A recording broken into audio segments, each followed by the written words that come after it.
What's up, everybody? Happy New Year's. Jeremy's here with Touch of Class Creation. Hope everyone had a great holidays and a Happy New Year. Been away for a couple weeks. Sorry, I was really busy with the holidays and didn't get a chance to pop any videos out. But once again, we're back in 2021. Hopefully going to have a much better year this year than last year. And let's go ahead and get started with some stuff today. So I decided to go ahead and do a video on sublimating masks. A lot of you already know how to sublimate masks. Many of you probably already do it. A lot of you also probably haven't started it yet. I know a lot of you a lot of folks tend to be scared on starting new things, and you may not have tried them, or you may have done them, had difficulties or whatever. So I'm just going to show you the way that I go about doing my masks. I'm not saying this is the right way to do it. Obviously, to each his own. But I'm just going to show you the ways that I do it, the techniques I use, and it works pretty well for me. It might not always be the most time efficient. I don't usually press multiple masks at once just to make sure that I have high quality on each one, but you'll see my process as we go through it. As always, guys, thank you for watching. We really appreciate everyone watching. If you like the videos, go ahead and hit the like button. If you want to see more from us, go ahead and subscribe to the channel and hit the notification bell and get notified every time we release a new video.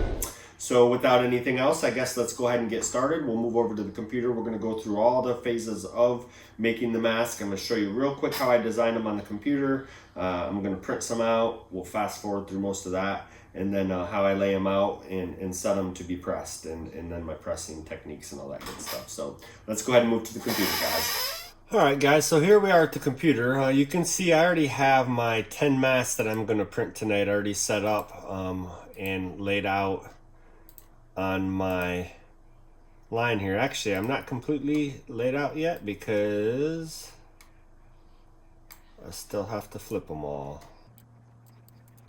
I do this instead of mirroring because sometimes when you mirror in, like I use sawgrass, sometimes when you mirror in sawgrass, it doesn't flip it. It might flip it unequally on the page, like when it mirrors it, if I'm a little close to this side and it goes a little close to that side. So I just tend to always do my reversing on my mirroring on my own. Most of these images actually really don't matter, but I'm just doing it anyhow. Okay, so now all my images are mirrored here.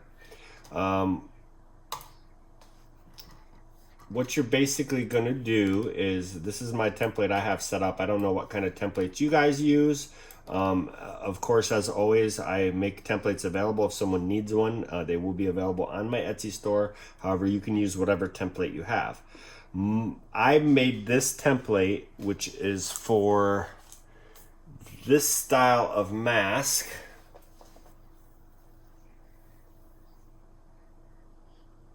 Right there, if you can see that, it's a sublimatable mask, and I make the template bigger, oversized, and I have to tape my straps a little bit.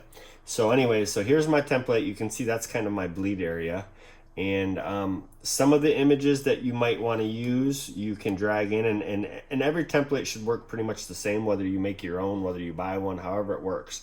Once you have a template in Silhouette, at least, I don't know how Cricut works, but Silhouette, you can generally drag and fill in the image. Now in this case, you can see I can hit my inner area or the outer with the bleed lines, and I'm always going to hit the outer so it covers the full image. So that's how I would drag that in. Now if you have an image as well that might not fit in easily, and drag and drop, once again, guys, I usually do it on a separate screen, but I'm leaving my thing on this screen so you guys can see. You have to drag from outside of Silhouette directly into the template. So you might get an image like this that when you drag it in, you get some extra white in some areas along the outsides here. If that happens to you, you can do a couple of things. If you're using Silhouette, you can come over here, which is in your color palette thing, which is the fill panel. And then you come over to the fill panel. This third little tab over here is your fill patterns. And then if you come down to, make sure this is selected, your image that you're using, you come down to advanced options, and you can come into here and you can scale your image how you want it. In this case, I'm going to put it up some. And then you can also pan it if you want. kind of center it up. I think that's would look about right there. Might actually want to zoom in a little more with this one. And you can do this with any image. You can set it the way you want. So if the image doesn't load in how you want to, you can adjust it yourself. I'm just moving the nose up a little bit. Noses tend to be high in masks. So we'll leave it about right there. So if I was setting up the image, that's how I would do it. Or the third option you have to setting up your images would be to crop it in. And this is, I think, Cricut users, this is more of what you guys might have to do. I'm going to move this off of here, but you guys get the general idea of what I was doing. So I'm going to drag over my image onto the screen, but I'm not going to fill it. So I'm going to drop it there. It's covering my whole screen because it's a pretty high pick count. So I'm going to grab it here. I'm going to minimize it to it's just about getting to be over my template, and I can actually move this to the back, send this to the back. You can see my template around the outside.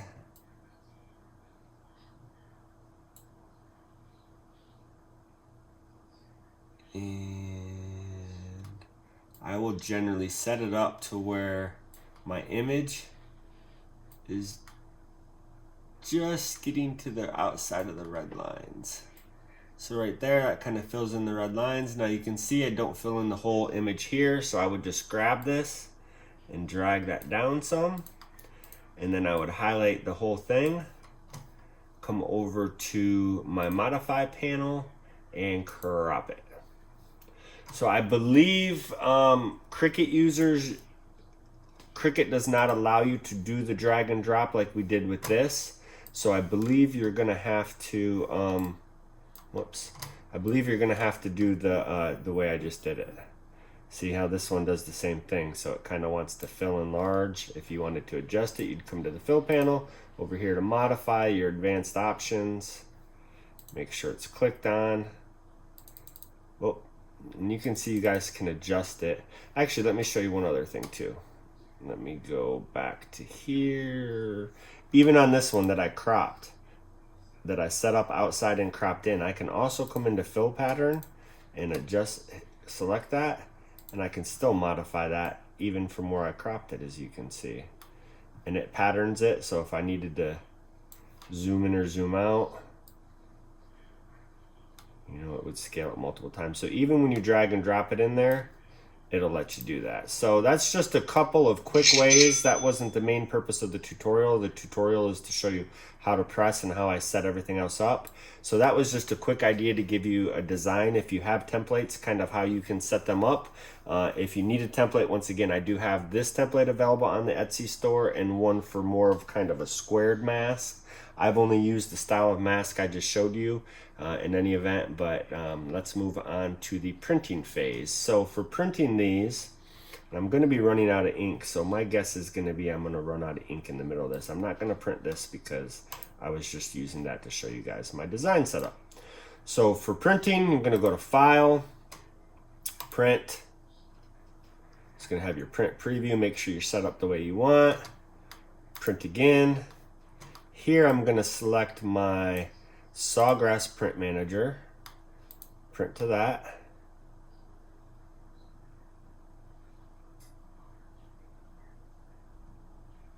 Now I tend to do most of my masks on either graphic or vivid once this pulls up.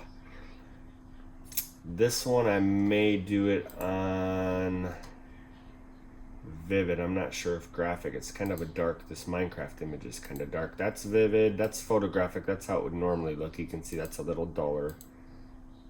Vivid makes it a little darker. Graphic makes it a little more vivid, but not quite like that. So I think I'm gonna go with graphic on this one. And that's pretty much it. You make sure color sure is set. My material is polyester, text print. I want mirror off because I already mirrored it myself.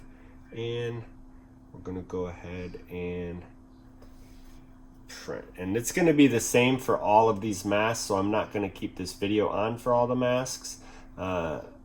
So just wanted to let you guys know we're gonna go ahead and print all 10 of these masks and then move on to the next step.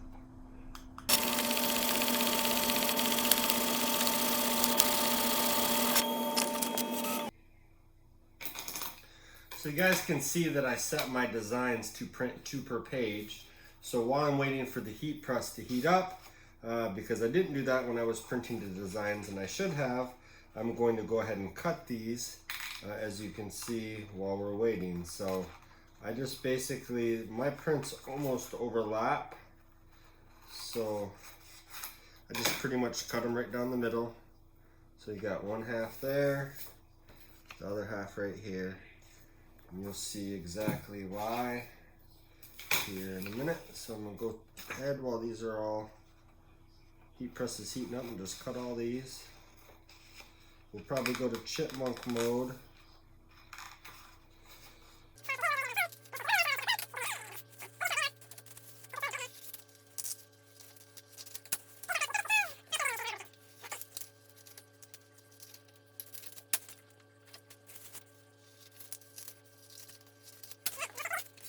Now let me just tell you guys also, so for your design, I'm just going to give an example. When I lay my mask over, you see the design here, when I lay my mask over it to print it, I make my design, I make my template big, so you can see there is color left on every side. I don't want any side to be white. I used to have my templates a lot smaller, and there would be times because all these masks, I have 10 masks right here. All these masks could all be cut slightly differently.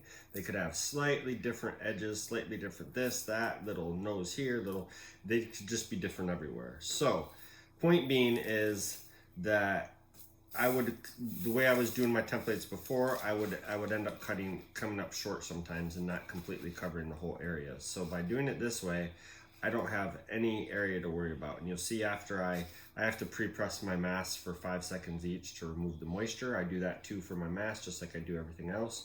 So what I'm trying to say though, when you're using your template, if you're going to use a big overhang design like I did, you make sure that you don't have anything really special along the very edges, because as you could saw when I laid the mask on here, my actual edges all around aren't going to be touched. So I could run into a little bit of an issue on these Tom Brady masks, or on these Tom Brady masks. Now, some of these masks are going to my store, but copyrighted stuff like this is just going to a friend. I'm not charging for these. I'm not publicizing these, so I don't get in any trouble by using these images. I'm not utilizing these for monetary purposes. These images I'm selling, not the Minecraft one.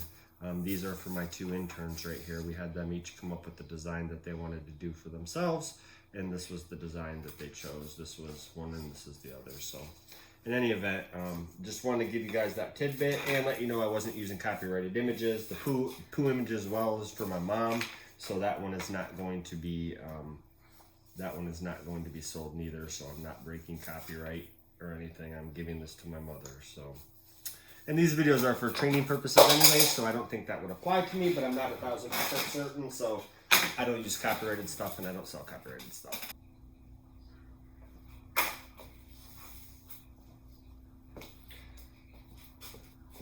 Alright guys, so I just want to let you know we're about to pre-press the masks. We press the masks at 375 for 60 seconds. For pre-pressing, we do it for 5 seconds. Normally I do it at 375, but since the heat press is heating up right now, I'm just going to go ahead and start it right now. So as long as it's over 320 or 330, I think it's going to leave the moisture, so it should be okay. So I always use a pressing pillow for my masks too, by the way. Let me just note that. With masks, I always use a pressing pillow. Now, I probably do it the long way when I actually press the masks. I only press one mask at a time.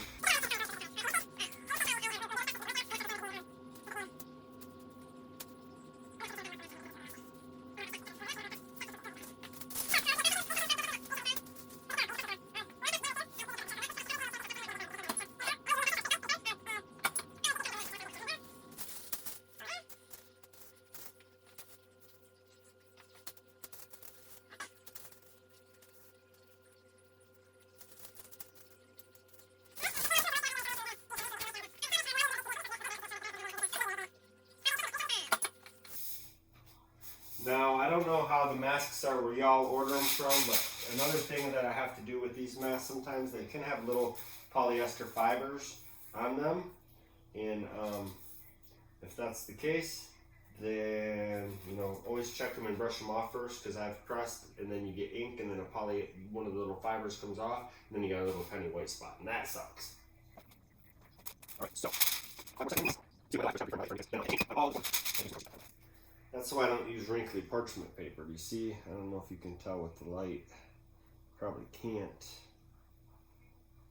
Yeah, I can't see on the camera. I pressed a little bit of lines in there though because I used my parchment paper over. When I sublimate masks especially, I use a new piece of parchment paper every single time. So this, I won't throw this away because it doesn't have ink on there. I'll use it for like setting stuff on, but I won't press anything on these because they have marks in them already, and I don't want to press any of these marks or creases or wrinkles into my fabric. So, and now I'll switch down to this pillow because I only do one mask at a time. I'll take the 60 seconds to do one at a time. So I use this pillow, and I pre-cut sheets for each of my masks. So I'll use one sheet for each mask basically, and you'll see how we do that in a minute.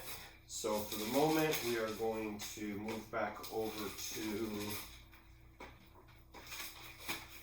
the desk and show you how I set up the mask. All right, guys, so here we are. We're gonna go ahead and set up the masks now. So I usually always, I don't know why, but I always put the pocket on the left side. That way I stay uniformed. So basically I come in here and I set up my mask how I think I want it.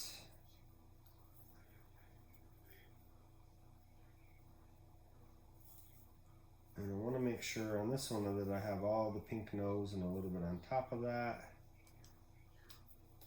And I don't know if you can see in the camera, but you can see this mask, it's miscut down right here. It's not as rounded as it is over here. And that's what I was saying before, is that each and every one of these masks are always a little bit different. So that's why I make my template big. So basically I just kind of get it lined up like that. Try to make sure that it's all even, as best as it can be. Once again, these masks don't always come very uniformed, so you kind of just eye it out. In this case, I think that's good, so I'm going to take a little bit of my heat tape. I'm going to take the middle. Oh, I don't know if you guys have these heat tape rolls, but the heat tape is so thin,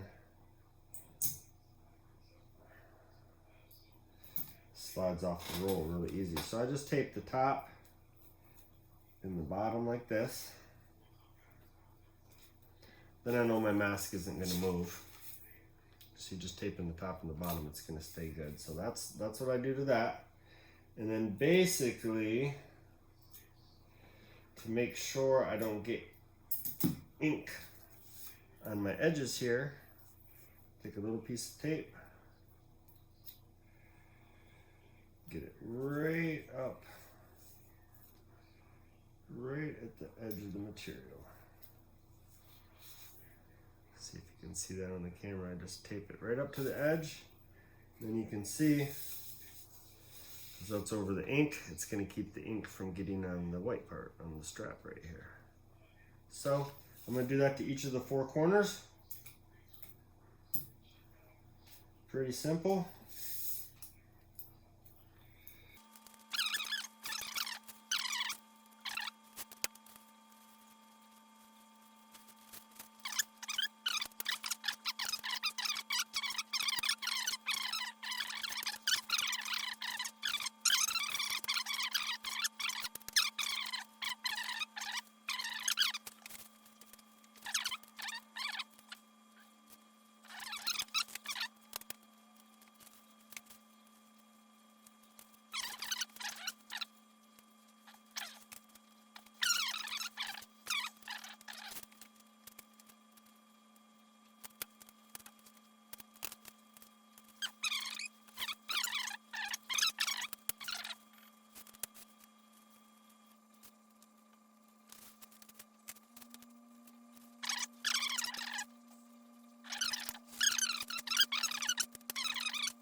Alright guys, that's it here. We're going to move to the heat press.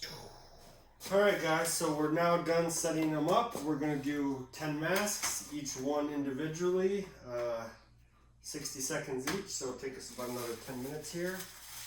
Now I pre-cut 10 of these parchment papers earlier. So, it's again 375. We're going to go 60 seconds. So you guys are going to lay your image down. You want the parchment on the top and the bottom so it doesn't run over. You can use 2 pieces, you know, if you want, but I'm trying to conserve. I don't like wasting it. I'm going through it, and I need to get a new roll because I'm still using this. I still haven't ordered a roll, so I'm still using the dang store-bought crap. So I'm going to use the parchment like that. And because I don't want my straps to get burnt, I'm going to throw this over the top of it. So I'm going to have medium pressure, 60 seconds. Use a pressing pillow, 375.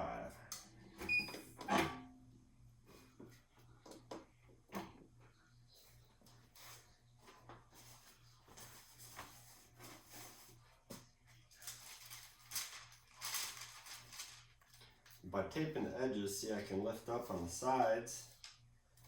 And if it's not good, I can let it go and repress it. But you can see in this case, and I'll remove the heat tape after, I'll show you after, but 60 seconds is good. Move to the next one. Because that's covered, I'm not going to press my pillow over the top of it. There we go, 60 seconds. You can see, perfect.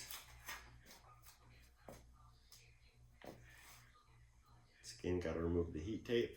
This is the one that had the wrinkly in the back. You can see there. And it's still pressed perfectly good. Nice and bright, vivid. Oh, this is the one I created. It came out better than I thought. Be yourself, be original, be creative. I saw this little art design in my mask pack that I purchased, and it was nice and bright, and for some reason I just thought to go ahead and throw that on there. Nice, I like it. Another beautiful one. See, 60 seconds, one press, guys. Do it. If I do it the way I do it and everything's set right, it should come out good, no problems. Yes. Half the guy's face is bright and half of it's dark. I guess that's how it is on here too, so I didn't realize that before I printed it. Not that it looks bad, but this one I made for myself. Looks nice.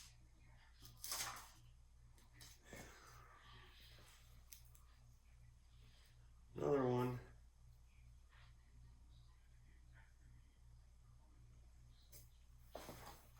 Everyone's coming out fire.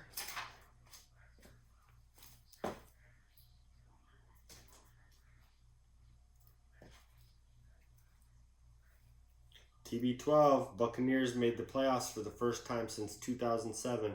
Go Tampa Bay Bucks. I know there's a lot of Brady haters, but I'm initially from Michigan. Been here for 20 years. Lions fan, Michigan fan, Bucks fan, Brady fan. Go Bucks.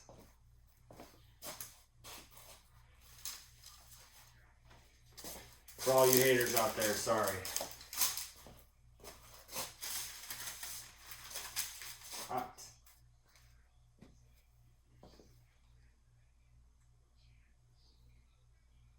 That one's not bright and vivid, but it wasn't bright and vivid color, so it looks good for what it was meant to be. Guy from Lewis. Came out nice, Lewis. It looks dope. I thought I saw a little fuzzy. I was going to get mad. Alright, one left, guys. Alright, we should be done with this bad boy.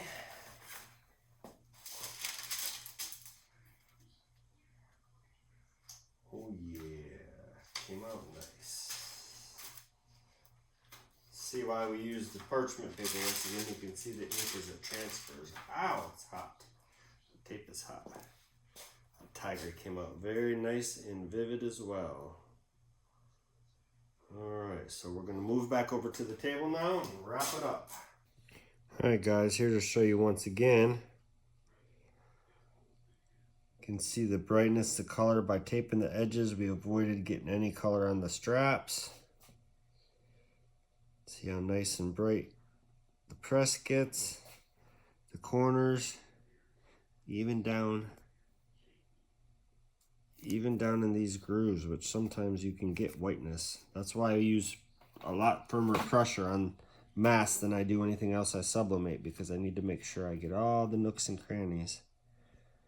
But you guys can see those all came out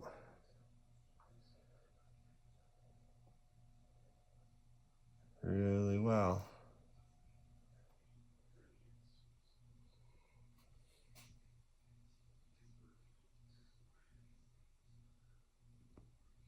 So that's pretty much the most of the process with these masks. From printing to pressing, you see it wasn't that difficult. If you do ever buy these masks, I will put links to these specific masks. I'm sure people are going to ask which masks these were. I believe I got these from ProWorld, and cost varies, but I'll put a link to the masks in there. Now, these masks that I ordered here also come with, you have to buy in increments of 10, so 10 pack, you get 10 masks, and it comes with, each mask comes with, and they give them separately bagged, but each package comes with 2 filters. So here's how the packaging comes. So generally, here's what we do is we have the mask, we put in the filter that comes with it, and then we put one of our business cards in there as well. Make sure that's facing out. And then put the mask in. So.